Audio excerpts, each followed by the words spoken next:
Bearcat Bounce Podcast, back at it again. As always, it's a Monday. That means it's the BBP time. That means it's myself, Brent Young, joined by two guys, two fellas, who are able to take in beautiful stories, beautiful accounts from one country singer over the weekend and a couple of other eyeballs that were there in attendance. We're going to rehash that. We're going to talk about that. But first, I got to welcome in the guys. Aaron Smith and Chad Brendel. Aaron, Chad, guys, how are we? Pretty good. Yeah, we're doing well. Doing well. I can. This is like San Diego weather the past couple days. I can mess with this. We've become now that we're in the suburbs, we've become like driveway dwellers. Okay. So just kind of got my new grill. So we've just been kind of hanging out in the driveway, watching life go by. It's been delightful. I was wondering if I could like get my stuff set up outside and do the BBP from outside tonight, but didn't work out. What about the fire pit? Is this Fire Pit Friday gonna still be in full effect, we think? Oh yeah, we did Fire Pit Friday from the driveway. Okay. We've got a little bit of a spot in the backyard, but it's not quite as nice as our old spot. Like we had like kind of a little fire area back in the corner of the yard. This is a little more open, and there's not much flat space in our backyard. It's a pretty steep hill, so we've been hanging out in the driveway. It's been delightful. I don't want that fire rolling down the hill. Aaron, any yard work? It seems as if you got a little pep to your step tonight. None today. It rained today, but I mowed the 4 acres yesterday. So Athens' finest. Hit him up if you need help in the lawn. No, don't do that. He'll be there in the gym. But speaking of needing help, Danco transmission. Our guys mentioned the BVP, mentioned Aaron Smith, mentioned 4 acres of lawn mowed, mentioned brand new grill, hamburgers and hot dogs. Mention Chad Brendel to Danco Transmission. Get $10 off your next oil change. Danco Transmission. Guys, we were kind of texting a little bit today, very, very, very briefly. I said, what are we going to talk about tonight? It's kind of not much going on. You guys kind of really touched on the Garth Brooks talks. We're going to rehash that because I want to hear both of your guys' accounts now that you've gotten firsthand accounts. But then all of a sudden this afternoon comes and something big springs on us, and I mean absolutely big. That is Noah Potter, Ohio State defensive end, defensive lineman, if you will. He can go inside, outside, entered the transfer portal about a month ago, I believe, and lo and behold, today around 5 o'clock, he commits to the Cincinnati Bearcats. Gentlemen, this is a monster get. He was 8th in his class in 2019 in the state of Ohio. He is listed on Ohio State's website at 6'6", 275 pounds. You read up on him. People are mentioning him in the same breath as Joey Bosa, Nick Bosa, just kind of the next in those lines of rush ends. They did when he was a recruit, Aaron. I see that face, but they did. Then injuries hit, and he had a couple of setbacks and one really crazy one involving his eye. But aside from that, guys, this is a huge get. Former 4-star recruit, deciding that he's going to continue his career here at UC. And man, the transfer haul has been spectacular. But guys, Chad, Aaron, just initially when you first heard that Potter was going to be coming to Cincinnati, I mean, yet again, it's another in a long line of big gets that have been happening so far leading into next year. Yeah, I mean, anytime you can add a guy of that size to your line, coming from a pretty good school, so I hear, up in Columbus, kudos to the staff. You had a need where you don't know entirely what you have behind, Malik, behind Jawan Briggs, behind Jabari, and I mean, we know Phillips a dude. He's big. Eric Phillips is a big guy. We know that Rob Jackson is a big guy, but there's nobody really proven behind those three, and you certainly addressed the need. Chad explained to us how the news kind of broke a little bit, and kind of seemed like things moved pretty quickly with this one. But it's a big get because he had a good spring practice at Ohio State. 2 sacks in their spring game, I think. Yeah, he had a good spring game as well. You can see his highlights on YouTube. It was a guy that they were seeing in the mix with all these highly rated defensive ends that are at Ohio State right now. But he entered the portal, and now he's a Bearcat. You can never have too much pass rush. Yeah. Right? Like that's just the nature of football anymore at all levels. There's never a situation where you add more pass rush and like, I don't know. I think we've got enough pass rush. Right. I think we're good. Mm-hmm. So, and especially for a defensive line that's looking for maybe a little bit more off the edge as they try to replace Bajay. I think you're probably looking at, a role behind Malik and Jabari on the outside. I don't think, I know some people have talked about him playing inside. I think that's if you're in a 4-man front, you could use him as a 3-tech inside. But as it is, Cincinnati's playing mostly 3-man fronts. Now, maybe when you go to 4-man, you could move him, but that'll be interesting because you can also do that with Malik. You can also do that with Jabari. So there will be some versatility there. I know Ohio State listed him at 6'6", 275. Yeah. This is his recruiting profile. Yeah. So, I mean, another highly ranked Ohio kid. He fits kind of all the things that you expect when you see a kid hit the portal. There's connections there. They kind of had a feel for the kid. They knew what they were getting themselves into. You obviously will have Kerry Combs, who was at Ohio State, that has a feel for the kid. So, yeah, I mean, it's as we've talked about, would they look for anything else after they added Corey Kiner? They'd look for pass rush. They'd look for coverage. Right. And they weren't necessarily things that they had to have. Mm-hmm. But if there was a situation that popped up that felt comfortable, felt like it made sense, then you jump on it. And this is a chance for them to jump on a kid that early in his Ohio State career was kind of buried on the depth chart behind a bunch of guys that are getting after the quarterback in the NFL. Right. And then right when he had his chance, he had the foot injury, and then the eye injury came up that cost him a season. Mm-hmm. So if he's fully healthy, you're going to feel pretty good about what you're getting from Noah Potter. So I think it's a pretty strong addition. Yeah. Go ahead, Aaron. Just real quick, some of the things that I saw here in the high school scouting report that stood out, he did lead the Cleveland area with 25 tackles for a loss, 62 quarterback hurries, district player of the year as a senior, All-Ohio selection as a junior and senior. And Steve Wiltfong said he's twitchy when the ball snapped, terrific hands, outstanding hips, has a bevy of pass rushing moves, torques his way between offensive linemen as a run stuffer, aggressive football player, physical finisher as a tackler. I mean, what more do you want out of a defensive lineman, right? Right.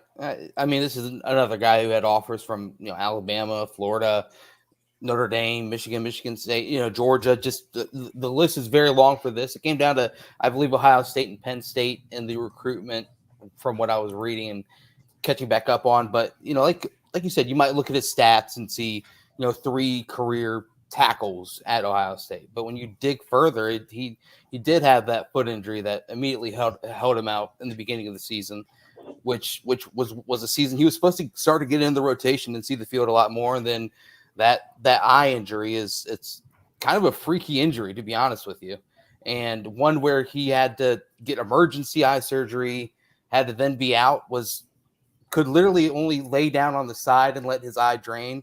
And 5 minutes every hour, he was able to stand up and do something. And then he had to go back down for the other 55 minutes of every hour. That's nuts. Yeah, just a freak. Insane. Yeah, he just woke up one day, couldn't see peripherally.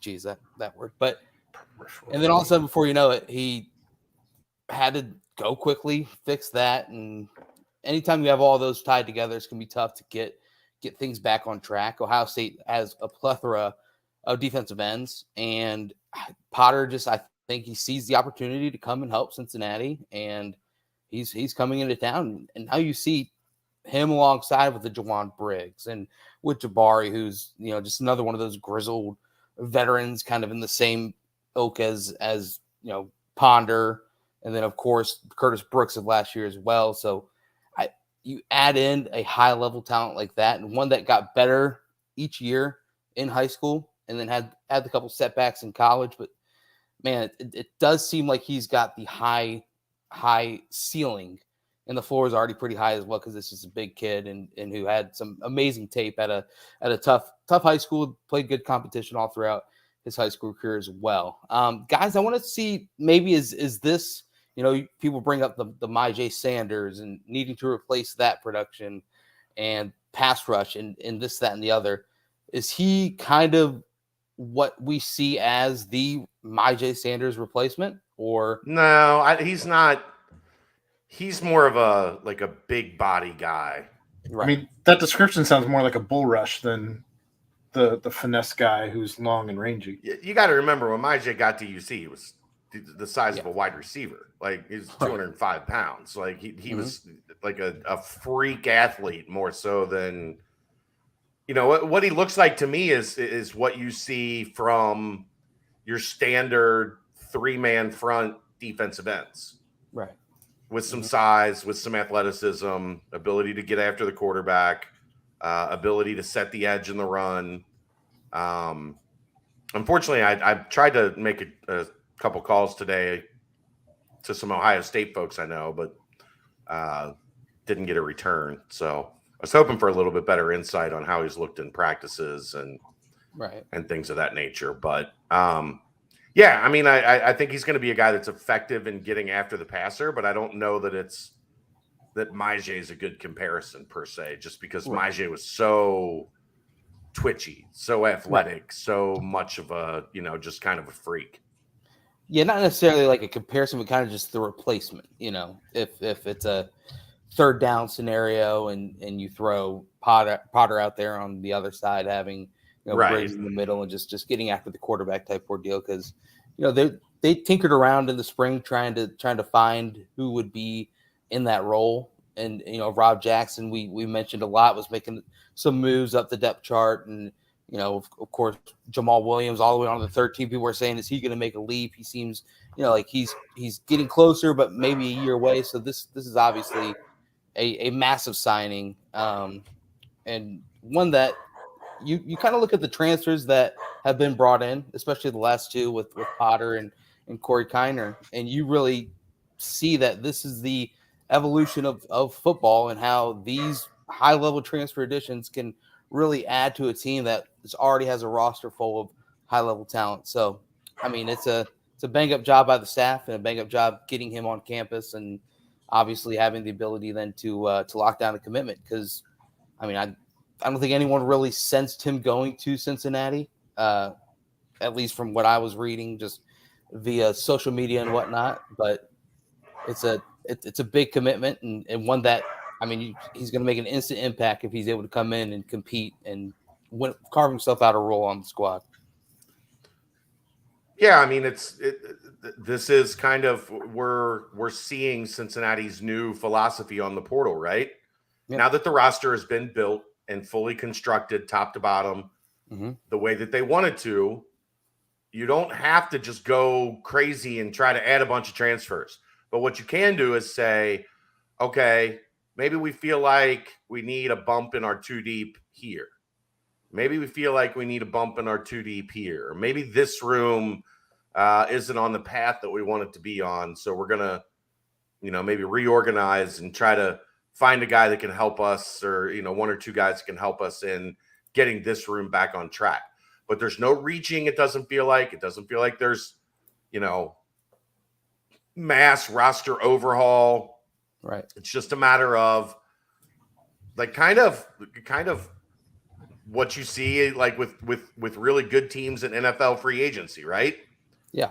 We're gonna hit the market and we're gonna find what we need and we're gonna make it happen. Is he Micah Potter's brother? Yes. Yeah. That's Jeffrey, why Jeffrey, you don't need to fold your laundry. Come on. Some early comments were him going to Wisconsin because that's where his brother transferred to, which, I mean, from what I heard, it actually he officially visited Iowa State, so they were definitely a major player. From what I've heard, Kentucky really wanted to be involved, but it didn't really seem like they got much traction.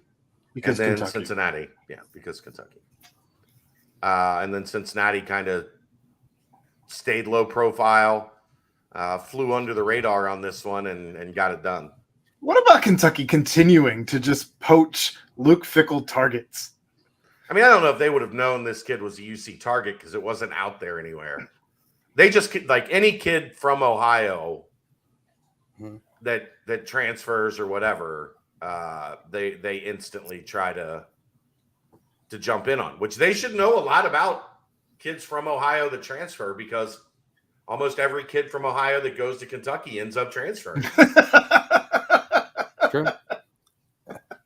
True. Nailed it. But no, it's thanks so now to you Central have Florida for the ability to tell that joke. Okay. And Did for we Red Holmes as well. I was gonna say, did we thank them for allowing us to bring an Ohio State transfer in? I did. I said on Twitter today. Word is that when he was a sophomore in high school, Micah Potter Potter was a very big fan of that 2017 Central Florida team, right? And that opened the door for him to go to Cincinnati because they made everything for Cincinnati possible. So good Lord, give it a rest, UCF. Gosh, it's the worst, the worst. But now, so now on that defensive line, top 10 in the 2019 class was Noah Potter, and then guess who was the number 2 player in the state of Ohio in that 2019 class? None other than Jawan Briggs. So yet again, you're seeing the continued connection even after these kids do go out and commit to other schools, and the fact that you don't burn the bridges and the fact that you just keep everything alive, because Cincinnati was an offer to Potter as well out of high school on his offer list. I don't know kind of how that recruitment went as far as the Bearcats were concerned, but they did have an offer. It sounds like Walt Stewart and kind of all hands on deck getting Potter to come here, from just what I've been able to read, just short and slightly, but it speaks to the amount of talent. Yeah, sure, a lot of unknowns all across the board for the team next year, but you've got a 4-star, 2 4-stars, former 4-stars, and then another really high 3-star Malik, and a veteran across that defensive line. And then you got 4-star and highly talented, experienced linebacking court. It just seems as if the depth and the quality of depth is just taking a monster leap. So even after the departures of Myjai Sanders and Curtis Brooks, this is the proof that it's just going to continue to rolling. And you saw our boy Brady posted it saying reload, and that's simply what the team is doing. Yeah, I'm sure they feel like they're in a pretty good spot. I've actually got how about official measurement on Micah Potter? That's his brother. It's still Noah. I know. Noah Potter. I know. I keep doing it, but they put Micah's name in my head in the chat, and now it keeps coming out Micah. We're getting Noah 7-footer Micah Potter. 6'4.5", 275. It's good size. Without shoes on, probably. Yeah. And they do wear shoes in football. Well, cleats in football games. They do, yeah. Give them some nice height. So, did workouts start again for the summer? I saw. No. Okay. There's a couple guys on campus, but I don't think they fully get into anything until like right at the start of June, right after Memorial Day weekend. Okay. Yeah. Because I saw Brady tweeted something, I don't know, about getting better, and it just seems as if it's just you know. There are guys, I believe, that are on campus that can work out on their own. Right. I'm tired today. But I don't think there's like, as far as organized team workouts, I don't think that's happening yet. Okay. So now the next question, obviously, I think he'd be a possible 3 tech. So Ohio State was tinkering around with working him in the rush man package, I think is what they called it, where they would bump him down, at Larry Johnson. Third down pass rusher from the inside. Right, exactly. And kind of just, with all the weapons they have at the defensive end spot, is kind of just, having the ability to bump him down and then also bring him back outside is kind of what plays into it. But man, you watch his tape and he's a big dude who just goes. He has a motor and one that just looks like he just never stops and loves being out there, kind of a football guy type feel to it, So right. I mean, all the things you read about him is great, and then just setbacks, man. It's just handling adversity, and he was able to have a good spring right here. And I think a lot of the fan base is kind of shook when he entered the transfer portal because good stories were coming out about his work and his development. And he won the Most Improved Player award on Ohio State's team as well. So it's just a lot of things we're heading in the direction, but just sometimes you decide that the grass might be greener with this opportunity. So, well, perhaps he earns the Most Improved award because he recovered from not one but 2 different off-season surgeries. Yeah. between the foot and the eye. So I mean, yeah, one was during the season where he was getting ready to go to Rutgers and with the team and possibly play, and all of a sudden he just couldn't see. I mean, that's just a freak thing. Terrifying. So, yeah, I mean, you have dreams, nightmares about that, but and he was able to go through it and got it figured out. So it's gonna be awesome to have him on campus and add him into the mix because like he's kind of like we talk about Rob Jackson, and how he's got that body, that frame, but he's kind of relatively new to football. Well, this is a body and a frame that has football in his past, and he just. When he committed to Ohio State, I read their commitment story. They asked him what he wanted to do during his time as a Buckeye, and he said, want to win national championships and be the best defensive end in Ohio State football history. So the guy doesn't lack in confidence, and if he can get everything back together on the field, he's going to have a big impact for the Bearcats. Really big. Agreed. Just 2 huge, giant humans between Briggs and him lining up next to each other. Yeah. And so Briggs would have been, if he committed to Cincinnati right out of high school, would have been the number 1 recruit in program history, based off the composite.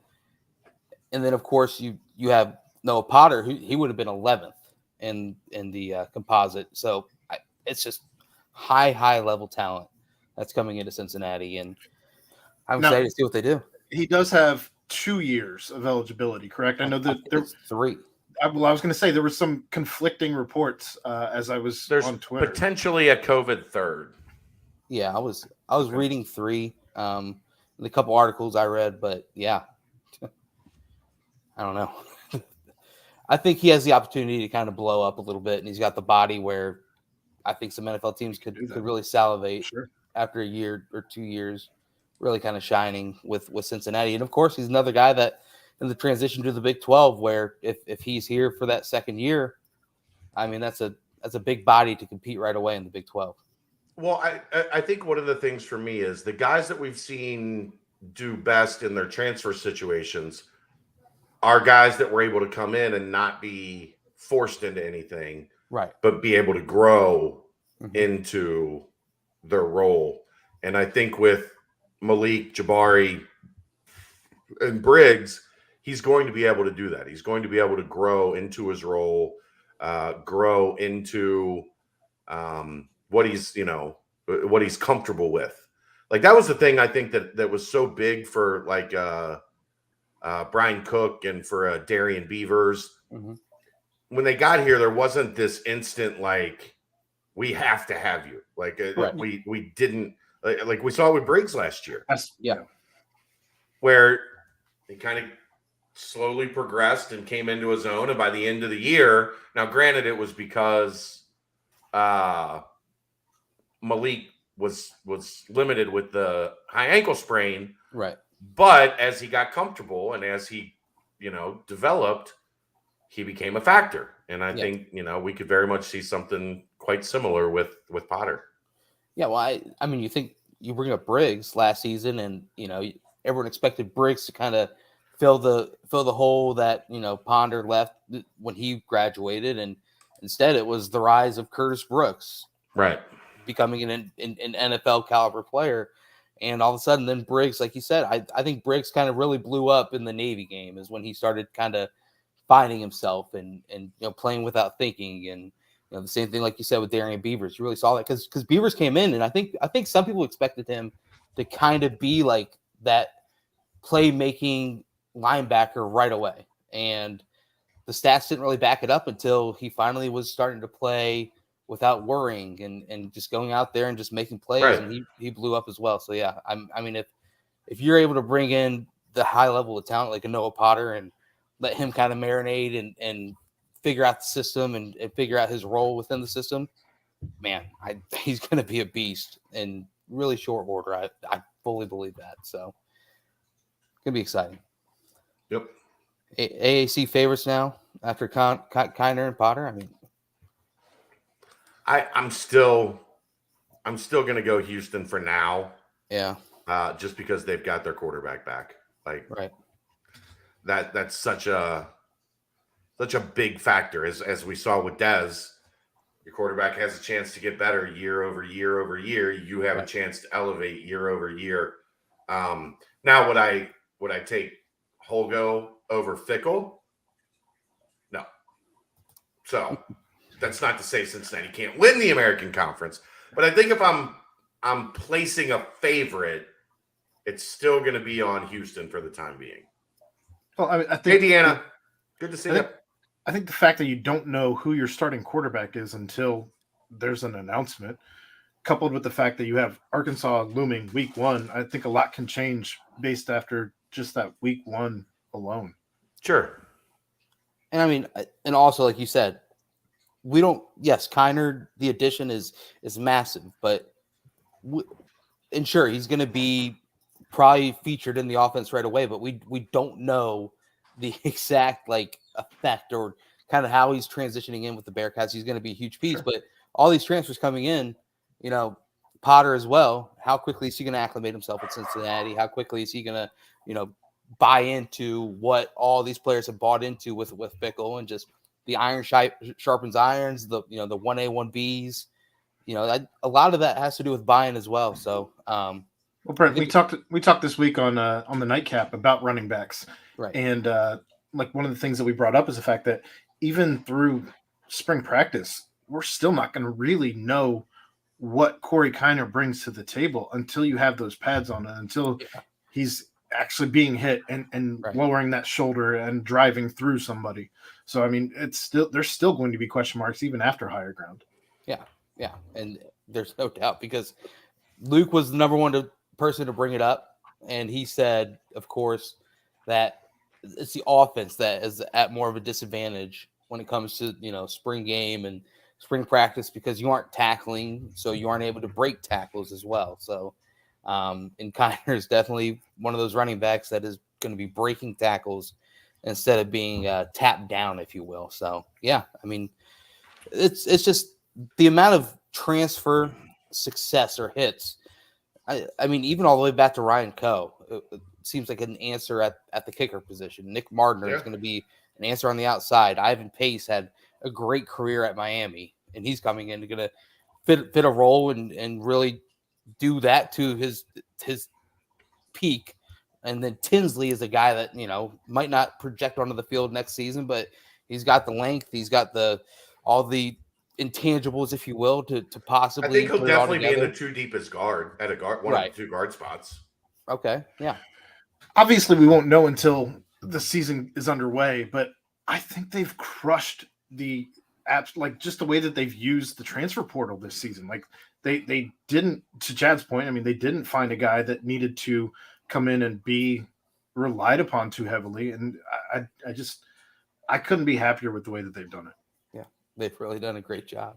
I guess Thank the you, next question. Crypt Keeper, by the way. Appreciate that. It's very How kind of you. 365 Sports Talk. What was the topic today, Chad? I haven't been on there in a while. I think he's just saying he caught some of my stuff with the Baylor guys. And they usually have me on, and we don't specifically just only talk UC, but it's all UC centric. Right. And I love going on with those guys. They do a really good show. So I always appreciate when they have me on. Okay. There we go. Maybe when we get to the Big 12, we'll have them join us from time to time. Right.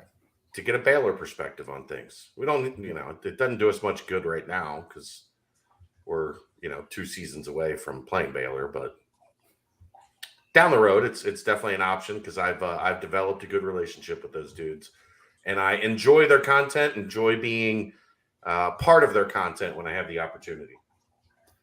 But of course, we can thank Baylor for a couple of their wins last season. Sure. So yeah. shout out to the Bears, man. Shout out to the Bears, big time. Chad, is this? Do you see? I mean, I don't know if you know the exact roster number breakdown for the team right now, but do you envision still keeping the eyes open as far as the portal goes, or is this kind of like a chip falling the way that they wanted it to, and then now full steam ahead with? I'll never say never. Right. Everybody likes to corner me with those questions. Right. The only time I was certain was last year when they weren't allowed to add any more players. Right. Like they're not at that point.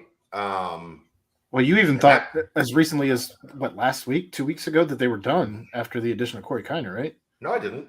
I said they'll keep their eye on if they can find an edge rusher, if they can find a cornerback, but they're not desperately out there. Like it wasn't like what I was saying was they weren't going to take somebody just to take somebody at those spots. Right. It was going to have to be the right situation, the right relationship, the right fit. And if they found that, they would jump, but there was no need. Like they weren't on the edge of the cliff in terms of depth at any of those positions. It was just more if they feel like they could toss an impact guy into the mix, they would look into it. Right. But it wasn't a sure thing. It wasn't something we knew. We knew they were going to go get an outside receiver somewhere. Mm-hmm. Right? So that these situations weren't that. With cornerback, they'd love to go find an outside starting corner. But guess what? We've said it numerous times. Those don't show up in the portal very often. Right. And also we said rush ends too, which, I mean, yeah. This is kind of a different circumstance. Damaged goods a little bit. Yeah, like if you're talking about it honestly, not that I think that he's going to be damaged goods throughout his career, but he did have a couple major setbacks via injury. Right. That required surgery. So, and he hasn't had a chance to have a lot of production yet. Well, from what I read too, taking a chance. From what I read too, he had been passed on the depth chart by a couple of guys. Potentially, yes. He was still in competition, but I think he was kind of settling in that second string, maybe even just like a 2B type situation at Ohio State. And, pretty clearly he wanted an opportunity for more. So how do you think is when these players like Kiner and like Potter, do you think the staff kind of tells them, hey, you're in need for us, but you're gonna have to work your way up, or is it kind of? They're not promising anybody anything, right? I think it's the same for the way that they go about recruiting and everything about having to work and buy in and prove yourself. So, I mean, I think that is an added chip on the shoulder for high level talent that is coming in via transfer. So, I don't know, man. If you watch his highlights from the spring game, you read some of the little snippets of the fans and the writers saying that they really enjoyed everything that he was doing so far in the spring, and that things are looking promising for him to see the field and have an impact this upcoming year. then all of a sudden to have that level of talent being added to the Bearcats and the defensive line, man, it's a big move today. So I agree. Something that that should be celebrated. It's a big time ad. So as far as timestamp that, y'all. Timestamp it, y'all. Urban Artifact is the largest sour-only brewery in the United States. They pack over 7,000 pounds of real fruit beer into their lineup of fruit tarts every year. Swing by Urban Artifact's Northside Tap Room. Mention Bearcat Journal. Get $2 off a flight of 4 tasters. There you go. Pineapple and passion fruit. Ooh. How's the grapefruit? I'm not a grapefruit guy. We talked about this. This was the one I didn't expect to like because I hate grapefruit seltzers. Like White Claw's awful. But I think it's the fact that they actually use real fruit. Right. That's what we talked about. Yeah. Yeah. Like artificial grapefruit is just like that flavoring is awful. It leaves a horrible aftertaste. It's awful. But if you don't use artificial flavor and you use actual grapefruit, there you go. Yeah. Well, and Jeffrey, you know what? Hold on, Jeffrey. We got to talk about something here real quick, Jeffrey. That's fine and all, but you're also indicating to us that, like, you're trying to watch this podcast, you have to fold the laundry. Can't she help you out? Not that she should fold the laundry, but like, shouldn't she be able to help you out? You should tag team the laundry, and then you can pay more attention to the podcast. I do the vast majority of the laundry here. And the folding? Yeah. Yeah, but she works and you do this. You got a lot of free time during the day when you get to it. I just prefer laundry over some of the other chores. That's a fair trade-off. It's strategic. So you've got what? You've got laundry and lawn. Those are your things? I mean, I do a lot of vacuuming. Dishes, maybe? Not a ton of dishes. I do. We have a fair 50-50-ish. I mean, maybe 60-40, 70-30 on cooking. Okay. But okay. And I'm prepared to do all of that here soon, right? There's going to be a lot of changes coming, yeah. Yeah, I'm dishes because she's always cooking. So that's a fair trade-off. And then I think laundry's pretty I think it's soothing. I like folding clothes. Kind of get it nice and neat. You know, it's a satisfying thing. That's Kelly's one main thing is laundry. Yeah. And take out the trash. Yeah. We kind of all split the dishes responsibility. I do all the big stuff, pots, pans. Yep. Kelly loads the dishwasher. Kelsey unloads the dishwasher. I do all the sink stuff. Right. So we have a teamwork system in place on that, and then I pay somebody to do the lawn. I don't have time for that shit. Especially that slope you're talking about. Yeah, I got a pretty good slope in my backyard. I did it twice and was like, this ain't the same for me. I did it at the old house, like pretty exclusively. Right. But that was a flat yard. Yeah. Yeah. It works out. The slopes can be terrifying, especially on a rider. Deanna, I do not have kids. Yeah. Kids changes the laundry duty. I could not agree more. How do you go through 7 outfits in a day? And you got boys. I know. Kelsey doubles up our laundry. They get muddy though. Like they'll go out and it's raining and they'll just be like, let's go play football. Like, oh. Why not? Slip and slide, baby. No. Yeah, no kids. So yeah, no, I mean I guess, yeah, the folding of the little small things here and there and getting all stuck in the crevices. So yeah, no, I think I've got it made pretty easily. I fold a lot of big shirts, hang up a lot of things. so it's all pretty easy over here. I'll tell you that much. Yeah, the hill was a no-go. Like it's just gradual and it goes all the way like 75% of the yard straight down. And you can't do it sideways because then you're always fighting to keep it straight because gravity wants to do its job. Right. Again, on a rider. Terrifying. Yeah, it's not fun. It's not fun. The guy that does it, like he's got one of those, it's a push, but it's like one of those double wide, like super powered push Oh, mowers. he's going. It's quick in and out. He's done with the yard. Like it took me like an hour and 45 minutes to do it. Right. He does it in like 45 minutes, and that's with edging. Wow. So it's like it's the best $40 I spend a week. That's what it goes to, and it's worth it. And you got the new grill, so that's going to get some heavy work into it. So the new grills. Yeah, we're gonna do some wings tomorrow night. I did a tri-tip tonight that was really good. Did some burgers and brats and mets last night. I was without my grill for like 5 months. Wait, did you do the Mets with the galactic sauce? I didn't have a Met. I had a burger. Right. But even still, they're jalapeno cheese Mets, which I love. So they'll go really good with the galactic sauce. I just made a couple for Kelsey. They do. So yeah, that might be lunch tomorrow or lunch Wednesday, or a couple jalapeno cheese Mets with some galactic sauce on them.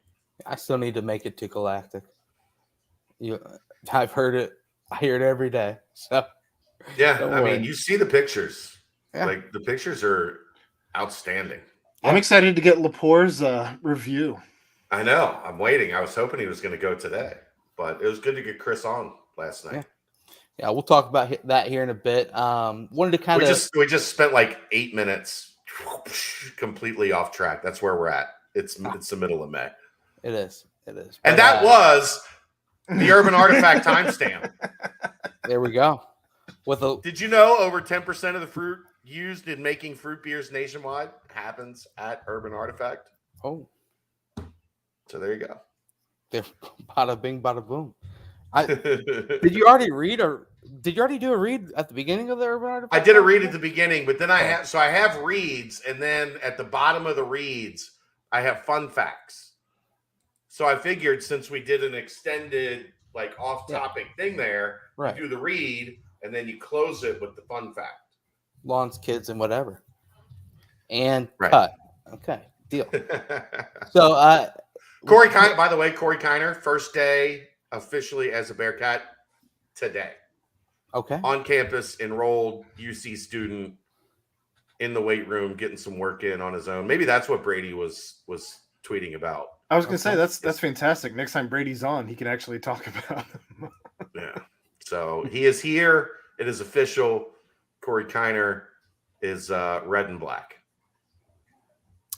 It's insane the amount of talent that's on the team. Proven, yeah, not yet, but talent is absurd, absolutely absurd. Speaking of talent, there's a lot. Yeah, there is. We're about 2 weeks out of the big visit date that you kind of teased a little bit on the site.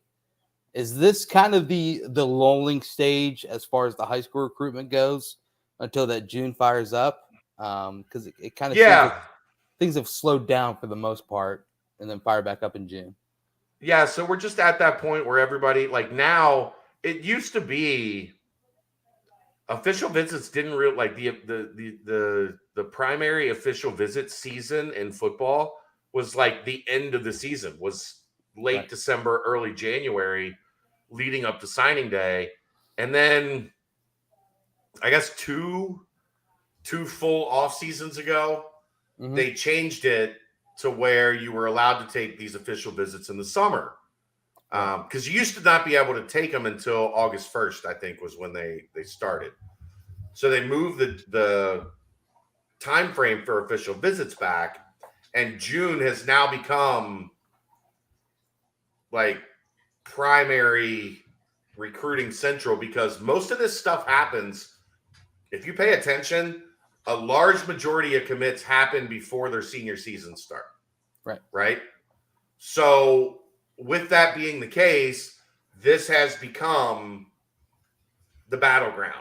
Like this is when the wars are fought and decisions are made, are coming up in June. So nobody's really jumping into the pool right now because you're waiting on these official visits to happen. So now Now there are still, your kids are still committing around the country, but you're going to see a large rush of decisions made June into July.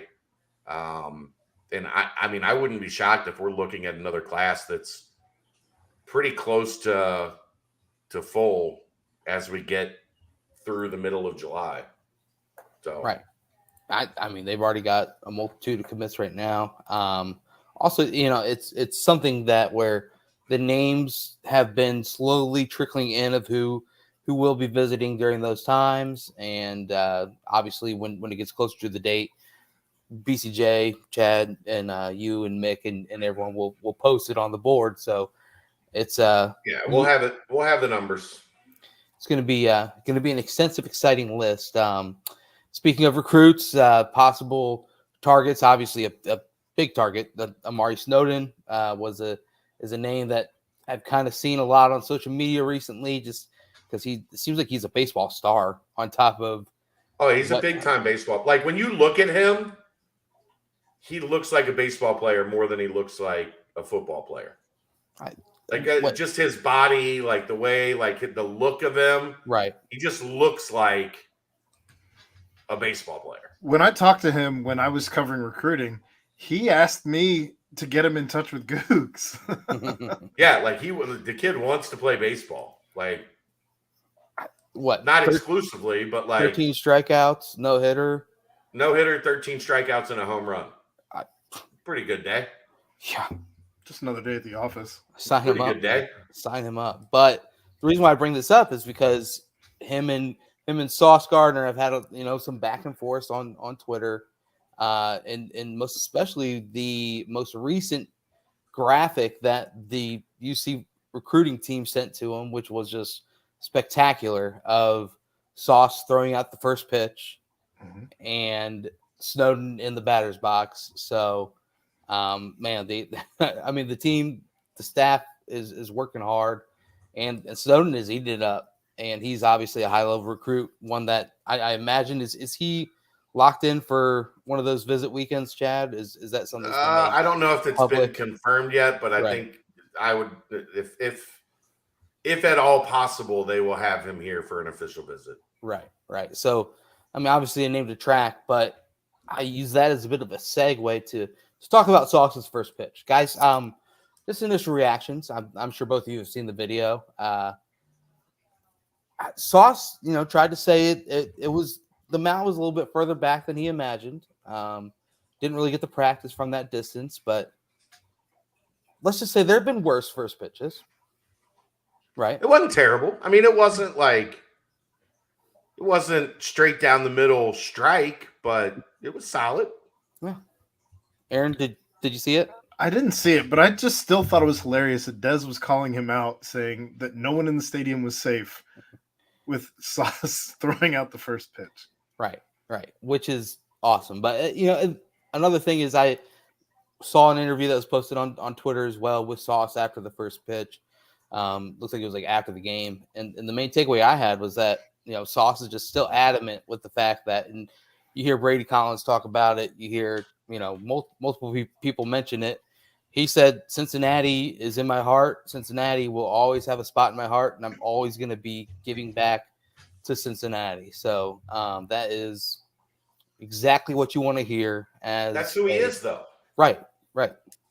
Budding superstar who knows where his roots are, knows where he grew and developed the most. And think about it like this, right? Like, why is Cincinnati having such a big surge in Michigan? Right. Because Sauce has a connection with those kids up there, and he's gone back up there and he's given back, and they all look up to him, right? Like, because he is who he is, it's helping Cincinnati recruit in the state of Michigan. Yeah. And because he is who he is, it's going to help Cincinnati long term in a lot of ways, man. It's helping tenfold. Like, I would have never expected them to have the kind of success that they're having right now in Michigan. Yeah. And they're going toe-to-toe with Michigan and Michigan State for top 15 kids in the state of Michigan. With everyone. Yeah. And of course, then you do see I want to know if you guys think that it was much about nothing when Kamari Anderson started posting the other offers that he had received. You've seen on top of that, you've seen Jackson McGowan do the same thing, post some of his other offers. Is that more? I don't want to alarm anything to it, but it just seems as if, yeah, look at these high level talents that the staff was able to get committed, and now the rest of the country is taking notice and really wanting these kids as well. I think with Kamari, there was such a reaction to when he got the Alabama offer, right? Yeah. And I don't want to say everybody freaked out, but everybody knows it's Alabama. Yeah. And I think that was what he did after that was in reaction to, look, this isn't new. Right. I've been getting offers ever since since I committed to Cincinnati. Here are the offers I've gotten since I committed to Cincinnati. Don't freak out and think just because I got another offer that I'm looking elsewhere. Here's the proof that this shit's been going on from literally an hour after he committed when Kentucky offered him. I think the way he did it was so hard mature. eye roll. Mm-hmm. Like the way he did it was super mature, and just that, like, he put it all out there, and then he came back and said, in all caps, "I am committed to Cincinnati." Yeah. Yeah. Well, I think some of the alarm or whatever was the whole Danny Lewis thing probably, and people wanting to pigeonhole that is because people love freaking out on Twitter. Right. That as well. Yeah. That's the alarm. Yeah, I agree. So, no, I just think I think it's awesome. Like Trevor Carter did the same thing whenever he gets all these, offers and whatnot. It's just a testament to the talent that the staff is getting to commit. And it's also a testament to what we've kind of talked about is even more so now than ever, when a kid has Cincinnati interest or commits to Cincinnati, there is a natural reaction from other staffs around the country to go, they're developing at a level, they're identifying and developing at a level better than pretty much anybody in the country right now. And if Luke Fickell and his staff like a kid, we should probably like the same kid, right? Like, that's the natural reaction to what has happened. And there's no avoiding that. When you take 8 3-star guys and 1 4-star transfer and send them to the NFL in 1 year, which is something that's never happened before in the history of football, when you do that, everybody else is going to look at what you're doing. Mm-hmm. It's the same with why people are trying to hire away Cincinnati's assistant coaches every year. Right. They're doing something better than we are. Mm-hmm. And if they're doing something better than we are, we better get a piece of it. We better figure it out. Tell us how the sausage is made. Right. Right. Like that's what's happening. And that's a sign of a staff working in unison, doing their job, getting the most out of every penny that they have. And you just have to understand that there's going to be, dominoes that fall in response to that. And when you're developing and identifying and creating the type of roster that Cincinnati has been creating over the past 5 years, now everybody's going to look at it and say, we need to get some. And you know what assistant coaches or head coaches are telling their assistant coaches? You better be more like Cincinnati. You better figure that shit out, right?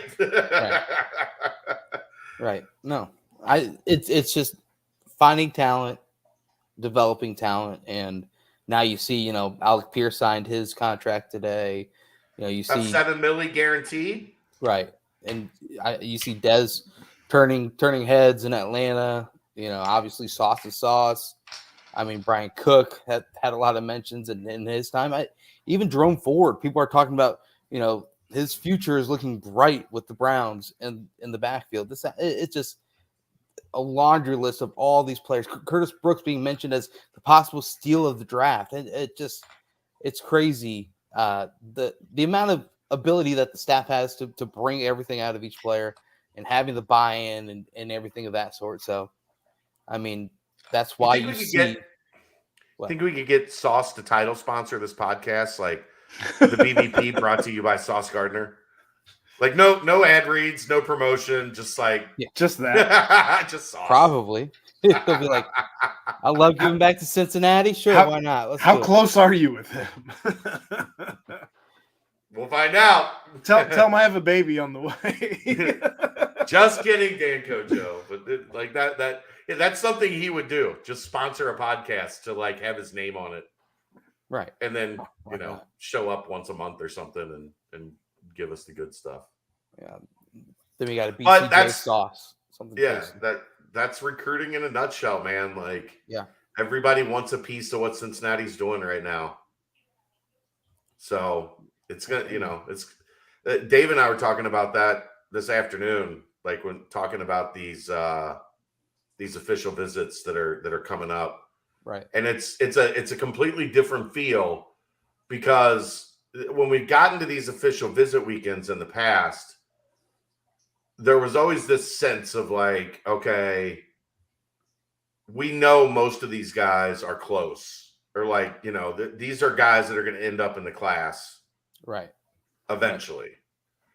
And there's more of a sense now of they feel like they're in a good spot here and here and here and here. Right. So let's take a shot. But they're also battling with, Penn State to get this kid and so-and-so, like Northwestern. We saw Michael Kilbane, the St. Ed's kid, commit to Northwestern. But like the competition going into these weekends is a lot different because in the past, it was kind of, we knew who was on commitment watch going into the weekend or the visit weekend starting. Now, maybe that's the case in 2 weeks as these things really like get to the finish line and we're about to start these visits. But right now it feels like, all right, everybody's getting ready to make their pitch. Everybody, all the kids are going to come to Cincinnati that first weekend in June, and then they'll probably be somewhere else the second weekend, maybe the third. Cincinnati will have kids on that second weekend that were somewhere else the first. And it's like it's getting down to nitty-gritty time for this 2023 class to see, and that's the crazy part, right? To see if it's simply going to be the best class ever. Right. Because with what they've already got, this is going to be the best class that they've ever had in school history. Yep. Or if it's going to blow the doors off and set a new standard where 85 is going to, like, because remember, we talked about this. Mm-hmm. When Luke got here, 85 was like the top of every class, right? Like that was the best kid, or like the second or third best kid in the class was an 85. Yep. And then the 85 became the average, right? And there were 87s, 88s at the top of the class, 89s, 90s. Do we see that jump where 88 is the average, right? And now 85 is the bottom. Right. Sure be a lot of fun if it was. And that's how like you're taking these huge strides in recruiting when your average becomes the lower end and your high point becomes the average. Does that make sense? Yeah, I think that makes sense, right? Mean median mode. Yeah, for sure. Right. Statistics wasn't my thing. But that's what I'm talking. No, I think I said that properly. Well, and you start to also see that people are noticing because when Brady Dragish committed, you go on Michigan's site and they have a thread about it, and they're all some people are saying, if Michigan wants him, then they can flip him late in the process, and then some people are like, you guys understand that like what Cincinnati has done recently, and sure, Michigan went to the college football playoff as well, but they haven't been much of anything aside from this past season where they had some success. The perception is starting to change, and as these kids get younger, the recruits get younger, they They don't see the Michigan from the 90s. They don't see these past teams. They see the Sauce Gardners and the Alec Pierces having a great day at Colts camp. That's what they are starting to see more than anything. And so you bring all these high level talents onto campus with this staff and with their ability to kind of get these guys to buy in almost instantly. And I mean, see what happens, because the class already 15th in the country. Sure, a lot of that's based on number of commits and whatnot, but it's a high level class already. And if you're shooting for the stars with all these other spots, then man, hopefully you'll be able to haul in some other ones and then fill out with the type of guys that you need and that you want and go from there. So all the way up. I thought you were supposed to shoot for the moon. So for the moon, so you can possibly land on a star. That was it. Yep. But the stars are further away than the moon. Who cares? Yeah. Tomato. Potato, whatever. But All right, let's timestamp that one. And anything more football wise? I think that's kind of. I mean, the rookies are tearing it up at each of their respective locations. I mean, the buzz for Alec Pierce here in Indy after his couple of days. That you have Colts writers who are gushing about him. For anyone who didn't know, he did leave his first day of camp. It was said to be an injury, but it was also said after the fact to be dehydration. Yeah. So there was apparently some people freaking out that he left his first practice, and some people are saying, "Oh, welcome to Indianapolis. This is what happens to receivers." But he was back day 2, so clearly he was fine. Right, did want to put that out there.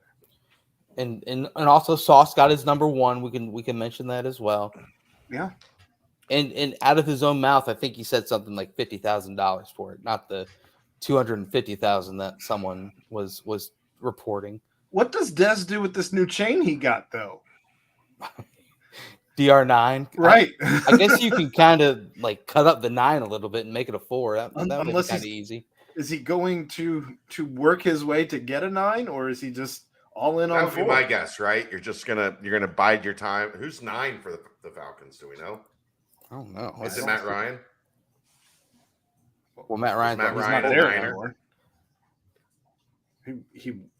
Or not Matt Ryan, but Mariota. Let's take a look. Perhaps Mariota a Niner. Let's take a look. Just pulled it up. Let's see here. Roster. Come on. Where's the roster? By number 9 is Lorenzo Carter, linebacker out of Georgia. Maybe I would make that happen. Like 9 is a quarterback number. Which by the way, in those highlights, 7, 9, 14. Not anymore, Chad. You can tell that Desmond Ridder and Drake London have quite the connection already from the film out there. So. What I didn't know is London actually also works with Jordan Palmer. Oh, so he has actually been working with Dez for like the past 2 months. So them connecting was not just they connected in Atlanta; they had been working together at Jordan Palmer's camp and stuff. So or training facility or whatever the hell it is. So yeah, and look, man, I'm telling you, London, Pitts, like. You can make yourself a lot of money throwing to those 2 dudes. Yep. A lot of number 4 to number 5. Rangy. Yeah, they're big, they're rangy, they got great hands. They can make plays in space, they can make people miss. Like you could make $100 million playing with those 2 dudes. Especially because everyone's already talking about the special leadership traits that Dez possesses, and that's when they were like, yeah, I mean, obviously we saw that in him. That's why we drafted him. That's why we, Arthur Smith was like, that's why we targeted him. But of course, that's what you're hearing from the guys he's with. Right. Like all the rookies are like, Dez is coming in here. He knows the playbook. Like he knows exactly what he's doing. We're looking to him for leadership, and he's not lost in the sauce, if you will. No pun intended. Nailed it. But yeah, that just goes to show exactly what, these are the things that when Dez was a true freshman taking his redshirt year, I talked about on the BCJ podcast that, man, everybody keeps mentioning this kid's just a leader. Like, right. I don't know if he's any good or not, but everybody loves it. Right. Yeah. And it's happening again. Cordarrelle Patterson, Jeffrey, I mean, I'm talking about like the core. He was the offense last year. Yeah, but what I'm talking about is long term. Like, long term, if Dez is the quarterback in Atlanta, he's going to be throwing to London and Pitts. Like, that's the trio, the big three for the future of Atlanta, if you will, because you've got a first round tight end, a first round wide receiver. No matter who wins the quarterback job, you're going to have an explosive young core of offense around you. The big thing with them, right, is their pass protection. Their O-line is shitty, right? What I've gathered from reading some stuff. Yeah, I mean, they had Matt Ryan back there as well, though. So I think Dez is a little bit more mobile than Matt Ryan. Yeah, a little bit. But no, yeah, I mean, a lot of great reports all over. That Kobe Bryant making an instant impact for the Seahawks. And just all the above. It's going to be an awesome thing to watch these guys and then of course you see Jared Dokes at camp with the Dolphins. Mentions of I think it was James Hudson's birthday the other day, and the Browns tweeted that out. So it's just it's going to be a lot of players to keep track of in the NFL from here on out. So get used to it because the talent isn't ending anytime soon. But yeah, timestamp. Yep. We just did that, right? I don't have to read another. Do I have to read another one? I'll do a fun fact. We actually Urban Artifact operates in the historic St. Patrick's Church, which is 150 years old. 150. Yeah. It's pretty old. Golly. 150. So now's the basketball portion of this whole shindig, and I'm gonna take a step back and just, from what you guys have gathered about the whole Garth Brooks thing and your takes on both, Coach Lepore and DeMar Johnson's accounts of it, and just kind of how you've been able to wrap your mind around country music star Garth Brooks and his now kind of strange and weird connection with Cincinnati. Okay, well, here's the thing, right? Give me 1 second. Share screen. Are you doing the same thing I'm doing right now? Pulling up Lepore's tweet. With the picture? Yeah. Okay. Look. There is no chance in hell if I was hanging out in the arena. Doesn't look like Garth. That I would have thought in a million years that was Garth Brooks. Right. Does that look like Garth Brooks to you, Brent? If I did not know about it, then and I just saw him randomly, no, I would not be able to say that was Garth Brooks. Like if you were down in the practice gym just hanging out like DeMar was, and that dude showed up, right? There's no chance in hell you would have been like, oh shit, Garth Brooks. No, so I'm on DeMar's side because you need the cowboy hat on for me to be able to be or even like jeans and some cowboy boots. You it might have tipped you off. A shave. No, that's his new that's how he goes on stage now. Got that little rubble. Yeah, I'm just saying. I mean, sold out Notre Dame Stadium a couple weeks ago. Sold out Paul Brown, and there he is, getting shots up in the practice gym.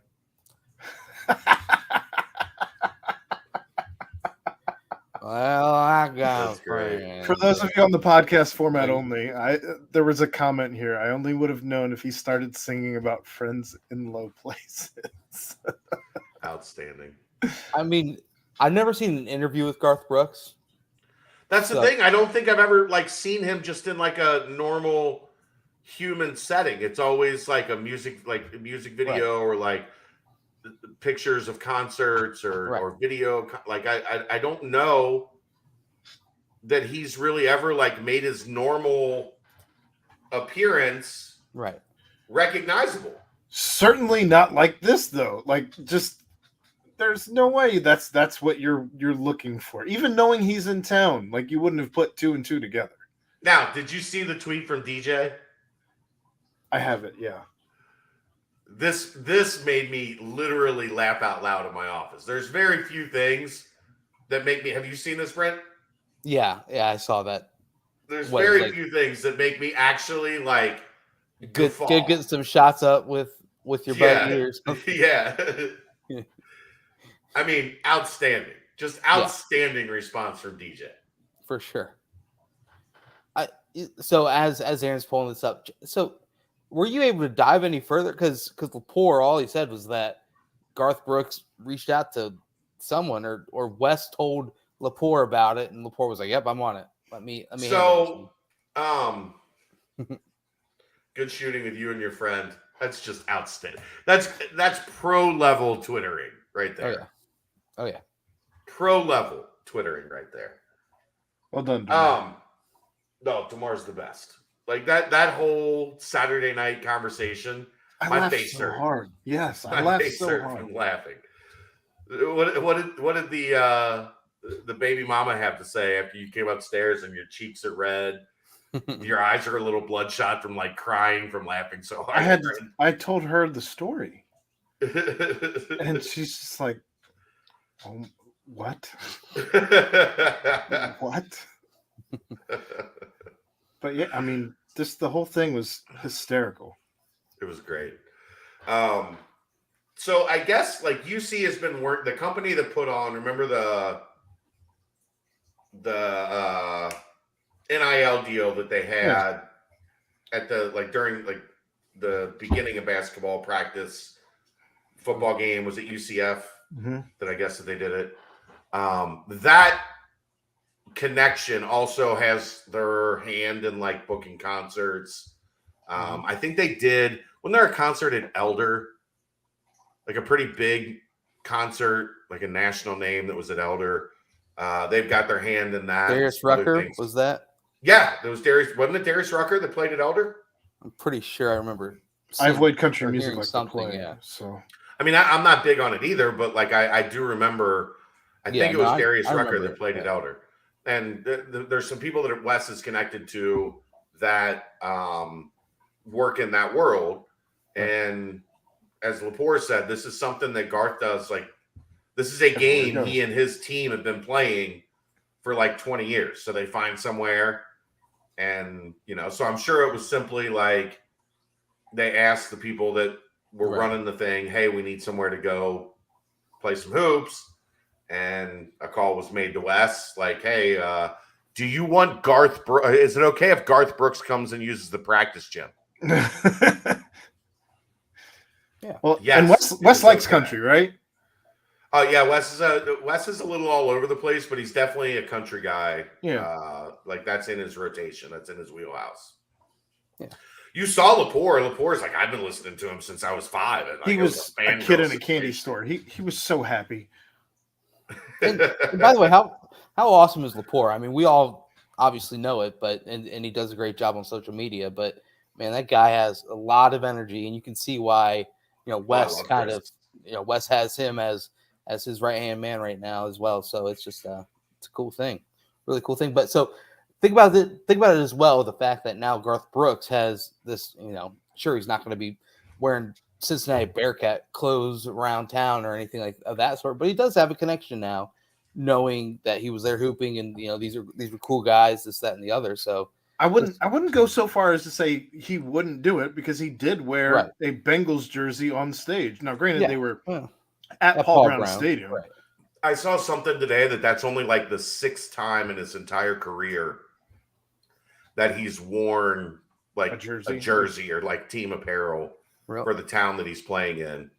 Apparently there's a connection between him and Munoz, which I'm guessing is some kind of charity deal or whatever, but they know each other. Still cool. Because Munoz was there. Right. So there's a connection between those two. So I don't know necessarily that you'll get him in UC gear, But I mean, clearly he had a good time. Like everything seemed pretty chill. All the story. He came back on Saturday. Like I think that's kind of what's got lost in the shuffle is it wasn't he was just there Friday. They came back on Saturday and did it again before the Saturday show. Yeah. Gotta stay in shape. Yeah. It's a fun game too. I also love the poster on the board that had the picture of him and his family with Wes. And little did he know the guy who took the picture was Garth Brooks. So and Wes told him, like, you want this guy in the picture, and they're like, just take the picture. All right. No. We're with Wes Miller. That would have been me. We don't know. Well, no, apparently the family was on a campus tour with their kid. Mm-hmm. So they were going through like the Linder Center and like that part of the tour, and they peeked into the practice gym, and Wes was in there. So they're like, "Hey, can we get a picture of Wes? Wes Miller's in here." So that would have been me. And even if they had told me like, "No, but do you realize that's Garth Brooks?" I've been like, "Yeah, cool, still good. This is Wes Miller, still good." Well, if someone told me it was Garth Brooks, I might say, "All right, fine, Garth, come get in the pic." Yeah, still good. Lepore, come take the picture. But no, it's Jake Thielen, get over here. Picture. Right. Like, where's Dollar? Right. But no, it's an awesome thing. You don't want Jake. You don't want Jake in your picture. No, that because dude then is way too good looking. You were not the most handsome person in the picture anymore. Right. That dude is way too good looking. Yeah. Well, Brent was going to try to play the I'd hold my own, and then he remembered what Jake Thielen looked like, and he was like, "Nah." You could see the gears moving. Yeah, you could see him being like, "Yeah, no, I'm good." You're right. No, you're right. Look, you're right. Some humans are just better looking than others. Hey, Jake Thielen's one of those humans. He's up that list. It's a good-looking man. Good-looking guy. Okay. D1 athlete, or was Bellarmine D1? But who knows? But yeah. No, they were D2 at the time, but okay. He was like he was an All-American in D2. One of the best players, yeah. But just still an awesome story that I'm sure the staff and everyone involved will be telling for years to come. And yeah, I mean, like Garth said to Lepore and whatnot, hooped with Chris Paul, throwing out all these names that he's done Chris this Paul. with in the past. Right. But and now you add Cincinnati to the list, and I mean the things are promising there. So who knows? Maybe Garth will be back and invite him to a game or whatnot. So should be a lot of fun. But I guess aside from that, as far as basketball wise, you guys talked with Lepore about the newcomers should be back on campus. He said within the next few weeks. Well, there's a couple guys that are still around. Everybody will be back by like right after Memorial Day weekend. Right. And then Ezekpe is here. Mm-hmm. Fennessy just graduated, so he should be here soon. I know this is a mailbag question later. Nolly's got a summer class he has to take, so he can't start. He is officially signed, though. Yeah, he signed his scholarship papers. Yeah, which that's not a national letter of intent, NLI. But he'll be here when he gets done completing his stuff in Memphis, which is that will be a little while. I mean, do you know if that is a online class where he can move or No, you can't make the move. Okay. If you want to pay for it yourself, you could. Right. But he can't. His waiver is dependent on being a grad transfer. Right. So he can't be here until he's a grad. Okay. Cool. And then I guess aside from that, you saw Isaiah Collier went on a couple of visits this past weekend. I know there's a bit of a stir recently regarding him, but he posted a picture from his UCLA visit, and that thing got absolutely obliterated by Cincinnati fans and Cincinnati gifts. But yeah, who knows what the next step of the Collier recruitment is, but obviously two visits out there on the West Coast, and I mean the West Coast is fun, LA is fun, so I guess we'll have to see what happens following those. But it was crazy again to see the Cincinnati fan base just light that UCLA tweet on fire. absolutely on fire. Yeah, I'd stick to the UC stuff. That's just me. Yeah. So I don't know. I mean, I get it. Like, I know everybody's having a lot of fun with this trend of, and they're doing an amazing job, and it's making an impact. Like, recruits are talking about it. Recruits are noticing. I would stick to when they mention UC, blow it up, and if they're talking about somebody else, let that here's kind of my thought process on that. Wouldn't it be better to just have the kid have to compare? Like, I posted a picture of UCLA and there were 8 replies.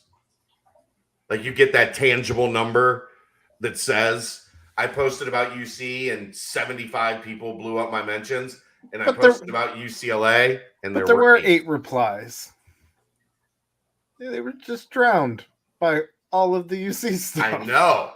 That's the point. You drowned out the fact that the UC support was substantially bigger than anywhere else. The ratio. He still would have taken notice that there were only 8. Yeah, but you also then have your phone getting blown up with notifications every time you post something on Twitter. I mean, we would have that if the UCLA fan base, if there is one. I mean, we only saw 8 people. I mean, if they exist. But, he would have had the same thing if he had that. You can turn off your notifications. You can mute a tweet. It's fine. In terms of, look, we're talking about, from my perspective, in terms of if you want to piss off the kid or not, stay in your lane. And then let the kid see where the lanes are.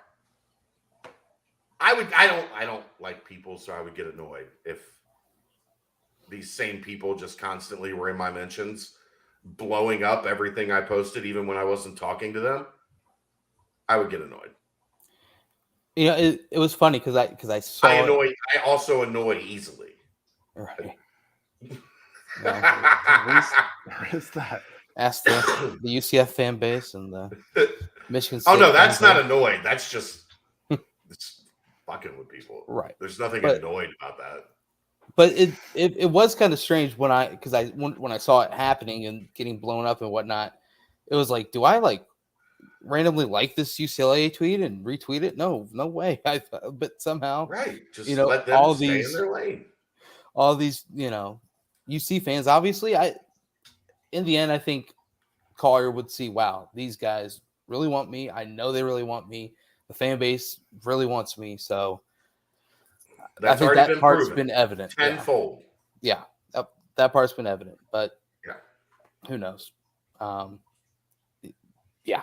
I don't know what else to say about it. It's still going to be one of those recruitments that seemingly it's going to wear on for a little while. So I guess just let the chips fall where they may. Aside from that, anything else? I mean, Rayvon had a phenomenal dunk that he posted from over the weekend. Just he's a high level talent. Yeah, very high level talent coming in. And then I mean, yeah, I don't know. I think that's about it for basketball, unless you guys have anything else to add, new additions or recruiting news or whatnot. I mean, it'll start to pick up here in a week or two when guys are finally, the team's fully on campus and right. Open gyms get popping, and we'll have plenty to talk about coming up here in a couple weeks.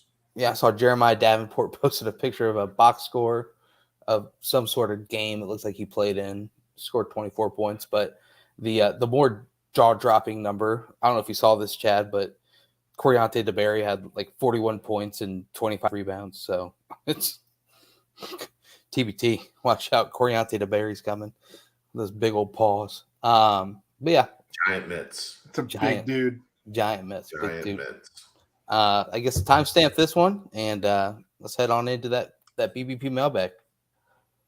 Oh man, I don't want to read that one. Are you curious to explore? Yeah. Did you know Urban Artifacts building, the historic St. Patrick's Church, is 150 years old?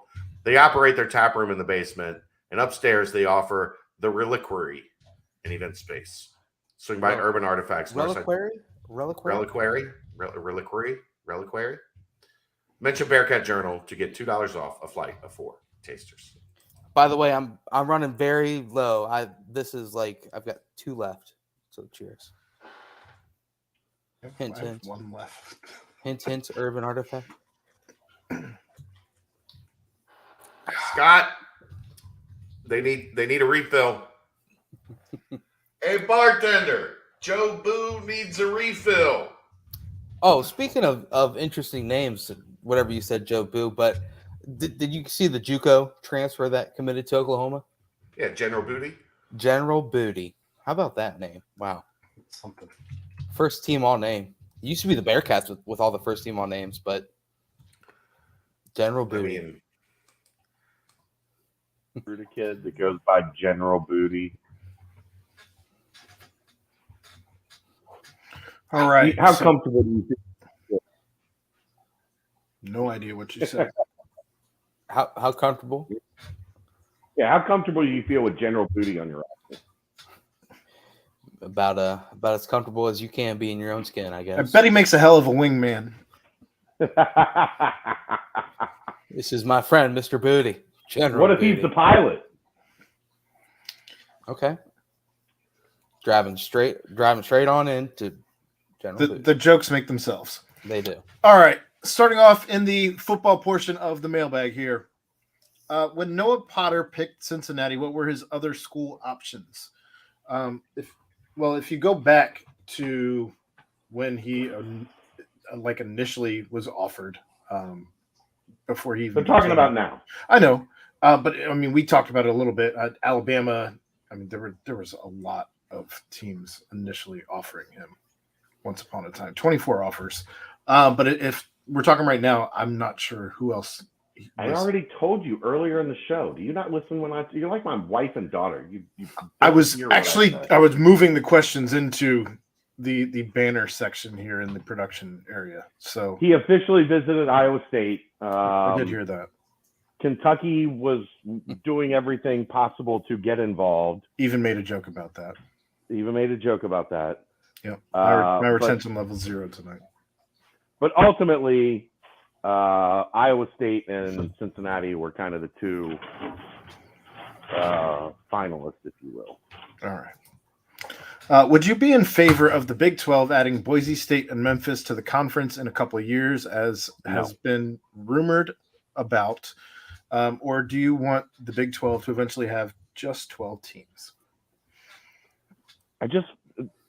Boise and Memphis don't move the needle for me at all. I think Memphis, with their changes that they made to the expansion they're going to do to the stadium, make it look, nicer and whatnot. But it's still going to be a dump, right? Boise, I don't get the hype around Boise anymore. I think their times. It's a junior college in the middle of nowhere, right?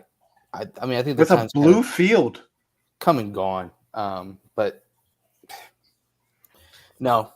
I mean, I could maybe see Memphis if they just dominate in the AAC over the next few years, then possibly. But yeah, I mean, I think stick with what's already going to be on the field now. All right, just for fun, place Noah Potter in the 2 deep. Where is he playing and how many snaps?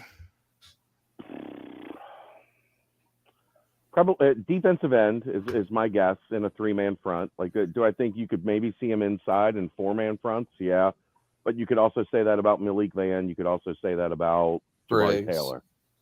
Well, Briggs is going to be the nose tackle, right? But when he came in, remember he was doing that, and then they kind of slid him down as well. So sure, but I'm talking about next year. Like, right, where is he at in the 2 deep for next year? Mm-hmm. I think he'll be at end. I don't know, like 3 tech or 5 tech. I probably 3, but I'm guessing he can probably play both. Right. Wherever they feel he's best situated to get to the quarterback. Like, if the advantage is at right, like playing over the right tackle like Majay did, then you use him there. If you want him to set the edge and be a guy that tangles with the other team's best blocker at left tackle, that's also an option. I think that's the nice part about the kid is because of his size, he's got some versatility. Like, and in a 3-man front, there's a lot of different things you can do with him. Yep. So somewhere on the outside with the second unit, I don't see him usurping Malik or Jabari as a starter. But I mean, you even think back to last year though, and Briggs was getting a bunch of snaps, kind of as the 1A 1B option. Yeah. But he wasn't until Malik got hurt. Right. But I mean, it just seemed as if the depth has always been a pinnacle thing on the defensive line. Sure. And they just didn't. They have it, but it's just young and inexperienced. But now you're bringing in a guy who's been in a high level program. Sure, he hasn't gotten the snaps yet, but that's for other reasons aside from talent. But if he's healthy, I'd be surprised if he's not on the 2 deep when they break camp. I guess that's where exactly. I'm right there with you. I think. I mean, just Jabari coming back for that next year. I mean, the extra year. I don't see any chance that he's getting. I think he's in line for a big jump. I think he's going to have maybe not the Ponder Brooks analytically jump. Like Elijah Ponder was like the best defensive end in the country. Right. Before he got hurt his senior year, I think he's going to have that type of jump where I think that kid is extremely talented, and it's just kind of been blocked. Right. When it comes to getting like the 1A reps, I think he's going to shine with 1A reps. I really do. And he's the backup kicker as well, I believe. So that's also he's now backup kicker. Another added thing to his repertoire. So no, I agree. I think Potter instantly that 1A 1B, the 1B. So worth mentioning here from the last question is a comment in the chat. Hey, you know what I can't wait for? Not playing Memphis basketball every year with that GD awful floor. Yeah, that floor, man. Whew. Thanks, Geoff. Not great. So that is the entirety of the football portion of the mailbag. It was not deep. Everybody got their questions answered. Hopefully we have. I think everybody's taking a breath in May. Like this is May. There was no time to breathe for like 18 months. we sleep in May. We get it. Yeah. So this is the basketball portion. What is Landers Nolly's current status? Is he expected to begin summer workouts in a couple of weeks with the rest of the team? He has to graduate from Memphis. So whenever that is done, he'll be here. And we kind of alluded to that. Yeah. 24/7 lists Isaiah Collier now as warm on UCLA, cool on all other contenders. Is there any information coming out of his visit this past week to support that, aside from the fact that it was his most recent visit? Not really, no. I mean, I could go in there and change all of that myself. So it doesn't. I don't know. I don't take anything from it. I'm sure he had a great time on his official visit. Much like I'm sure he had a great time. I know he had a great time on his official visit to Cincinnati. I don't know. I don't take anything from any of that stuff because it can just anybody with access to the system can go in and change that stuff. I don't know who changed it, so I don't know who to comment on made the change as to why they made it. Like I could right now go in and make Cincinnati warm for Isaiah Collier. It wouldn't be on any. Like, I think Cincinnati's been warm on Isaiah Collier for, months, 10 months, 8 months, whatever it is. If it makes you guys feel better, I'll go make Isaiah Collier warm to Cincinnati. But I don't really play that game because it's not something like I can control. Like it's not my feeling on where Isaiah Collier's recruitment is. It's anybody with access to the back end of the system's feeling. Right. On where his recruitment is. It's all relative too. Yeah. Like I don't really mess with that side of it because it's so subjective. And, like the guy from Kentucky puts in a crystal ball for every kid that visits Kentucky. And his crystal ball percentage is like 74%. Like, what if he was the one that went in and made Kentucky all of a sudden warm for Isaiah Collier? everybody would be freaking out, but it doesn't prove that guy knows shit. We know he doesn't know shit based on his history. I'm taking shots tonight. I don't know why. I don't think you mean liquor. So no yeah. liquor. Just direct, just firing away. I got the gun is loaded. I'm just taking shots. I don't know why. Pew, pew. Bang bang, bang bang. Great stuff with DJ and Lepore this weekend. What's one attainable skill or development area JD can sharpen now that will make the biggest difference for the team next year? Playing defense, right? Like that's the easiest way to get and stay on the floor. I once heard someone describe Jeremiah Davenport's defense as chasing a laser point, like the laser pointer. Right, like a cat chasing a laser. Yeah. I mean, I think that's a little.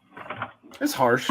A little harsh, but I get the analogy. I get where they're coming from. I guess.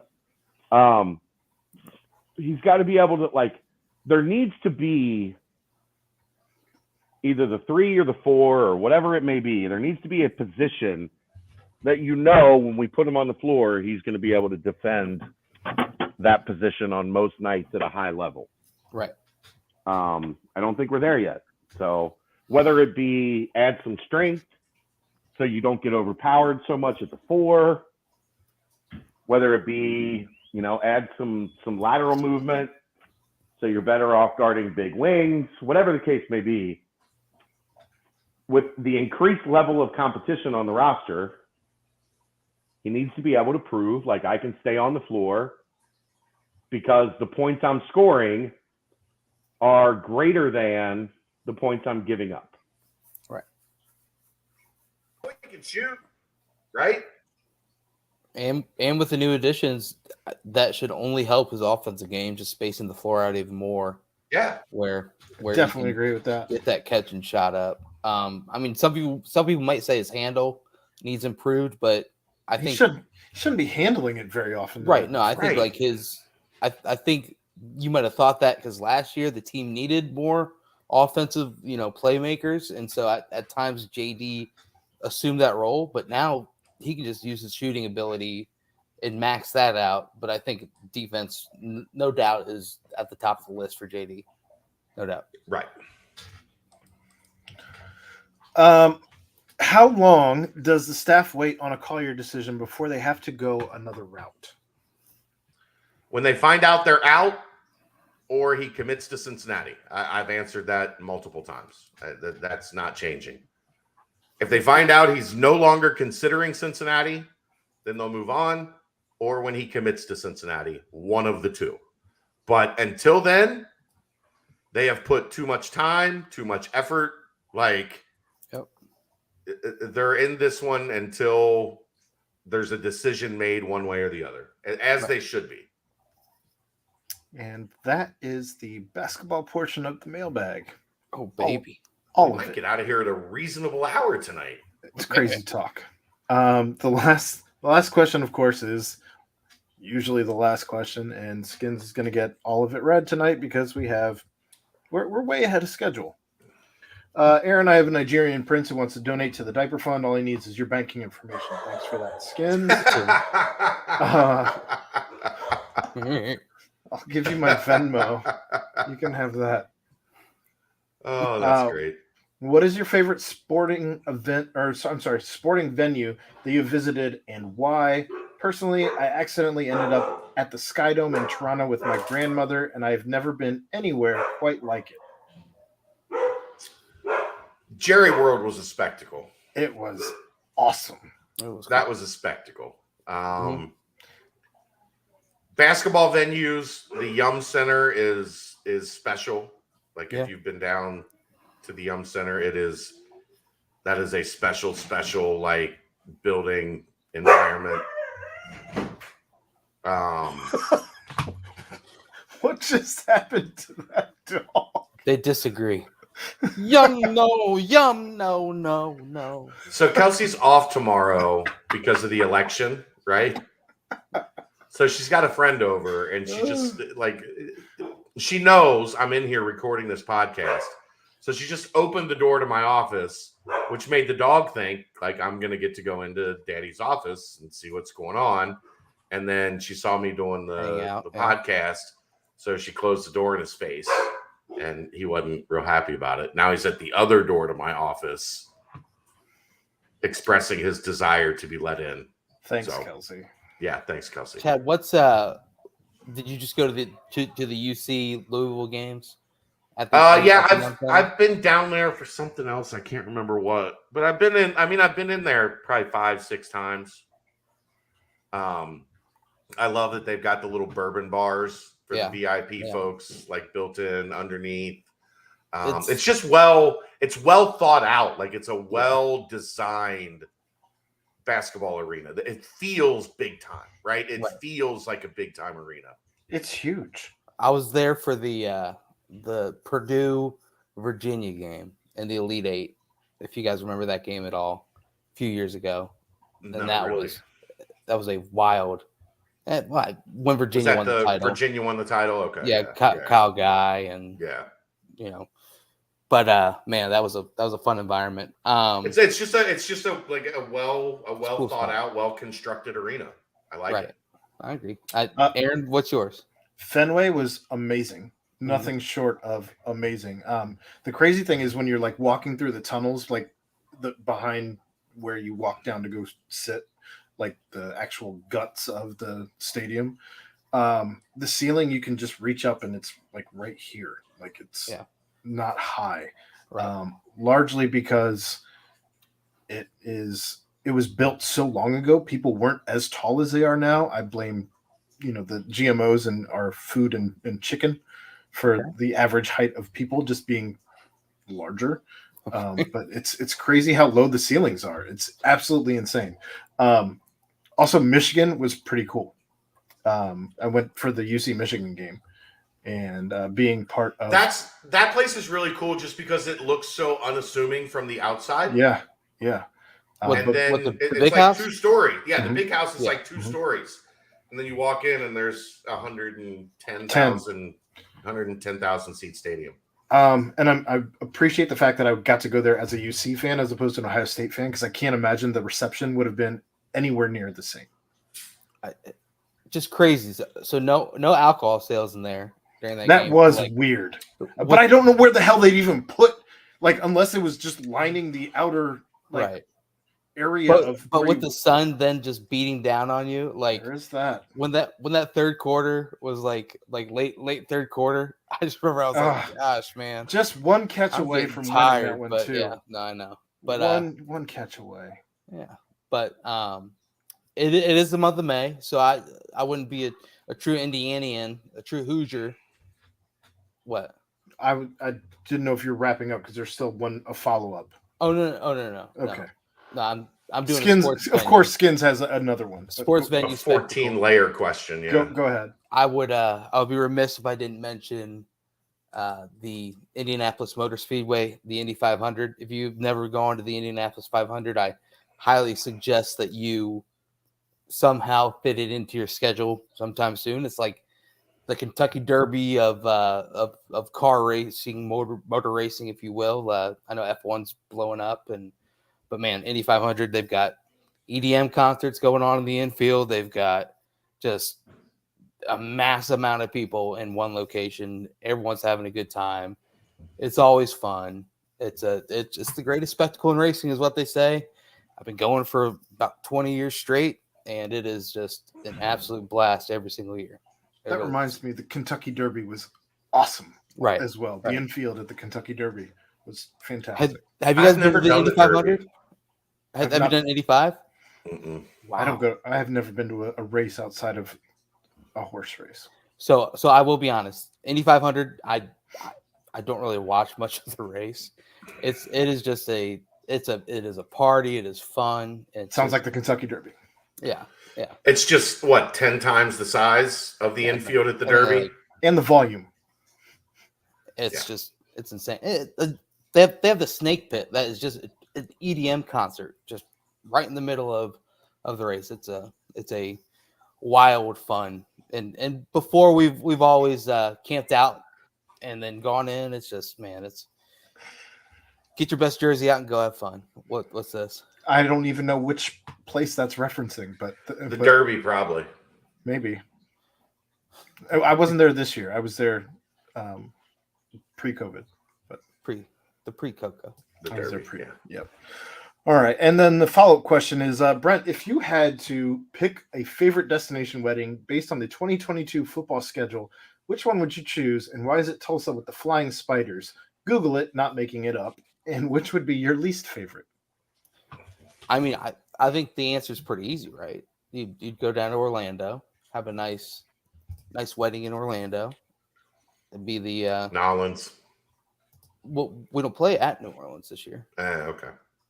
Fair enough. It would definitely be Orlando. Sucks. He's got free room and board. He's not worried about any of it. I mean, the only other option would be Dallas or Philadelphia. I've never been to Philly. I'd love to go to Philly to get like a real Philly cheesesteak. I had one in the Philly airport because I didn't feel like I could leave Philly without having a cheesesteak.